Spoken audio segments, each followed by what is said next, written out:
is het kerstmis voor iedereen. Kerstmis van samen of kerstmis alleen. Wat zal het worden, verdriet of geluk? Mijn herinneringen, die brengen mij dan terug.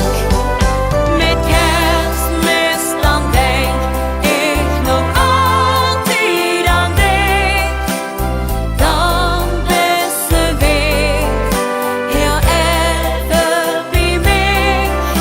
Met kerstmis dan denk ik nog altijd aan dich. Dat is het allerschoonste kerstcadeau voor mij.